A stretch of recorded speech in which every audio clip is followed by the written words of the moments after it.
Salam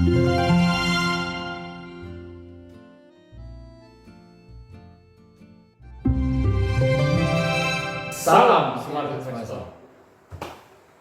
Saat ini kan sedang PSBB nih Pak. Orang nggak boleh keluar rumah kalau tidak perlu, gitu kan.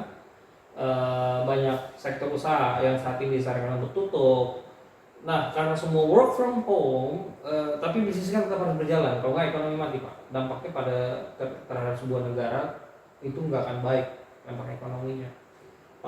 Maka dari itu perputaran ekonomi harus tetap berjalan. Nah, cuman bisnis apa, investasi keuangan apa, dan bisnis apa yang kira-kira baik untuk dijalankan saat ini, yang tepat dijalankan saat ini, kita akan membahasnya. Kira-kira apa aja? Menurut saya saat ini ya itu sebetulnya reksadana ya. Kenapa reksadana? Karena pertama reksadana buat orang yang belum pernah berinvestasi itulah yang paling mudah untuk dimulai. Kedua, itu juga risikonya kecil dan aman ya. Dan ketiga adalah bahwa mudah sekali untuk langsung investasi di reksadana. Sebagai contoh adalah misalnya dengan mendownload aplikasi Ajaib misalnya, dan semua di situ dijelaskan, tinggal kita melakukan klik sini dan akhirnya udah bisa terjadi. Tapi kalau menurut saya reksadana memang baik untuk pemula, tetapi menurut saya keuntungannya agak kecil Pak, gitu kan. Menurut saya saat ini yang lebih bagus saat ini lebih tepat adalah forex.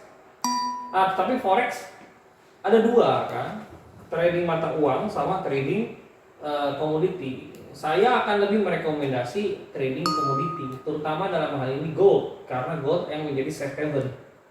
Di saat mata uang negara-negara ini melemah karena pandemi corona, tentunya para investor mencari safe haven, tempat yang paling aman. Nah, komoditi paling aman saat ini adalah gold tentunya. Ya, gold yang akan mencapai titik tertinggi menurut saya Pak. Nah, kenapa tidak ikut sekarang ya untuk mencapai angka tertinggi gold tersebut di tengah pandemi tersebut? Nah, platform yang saya rekomendasi dalam hal ini adalah Monex.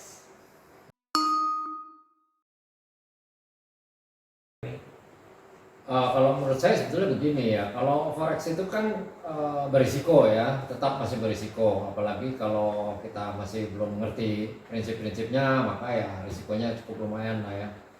Tapi kalau menurut saya yang sebetulnya agak lebih bagus adalah kalau kita berbisnis di peer-to-peer lending.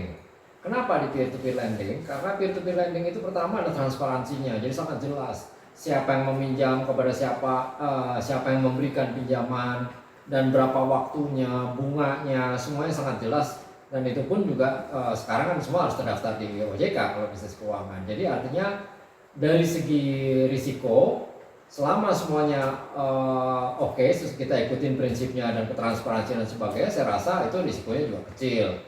Dan dengan demikian maka bisnis-bisnis juga bisa berjalan karena mereka mendapatkan keuangan tentunya berbeda dengan kalau misalnya melakukan pinjaman langsung ke bank, misalnya kan persyaratannya banyak yang belum tentu bisa dipenuhi oleh semua orang. Nah, sebagai contoh platformnya sih mungkin yang saat ini adalah Investri misalnya ya, dan itu sangat jelas dan transparan, jadi kita tahu semuanya. Tapi saya punya ide yang lebih agak radikal menurut saya Pak. Saat ini. Buat smart investor menurut saya ini juga salah satu jadi safe haven yang dengan resiko yang jauh lebih rendah daripada trading forex ataupun komoditi, yaitu jasa gade Pak. Okay. Kenapa? Karena pada saat ini orang banyak yang membutuhkan yang liquid, butuh uang, lebih butuh uang tunai walaupun punya banyak barang. Nah, saat ini kan yang sulit kan liquid. Yang liquid ini melikuidkan aset di saat seperti ini juga menjadi tantangan tersendiri.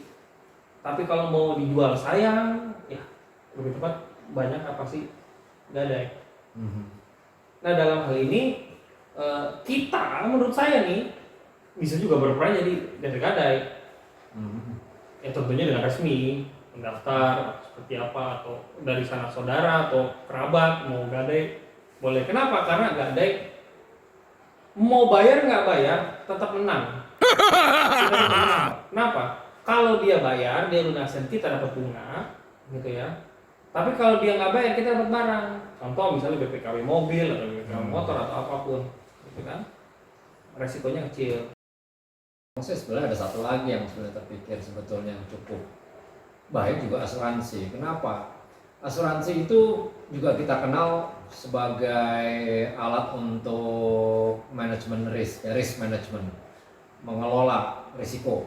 Nah, sedangkan kita sebagai manusia dan semuanya punya risiko. Contohnya sederhana, siapa yang tahu bahwa akan terjadi wabah pandemi COVID-19? Nggak ada yang menyangka.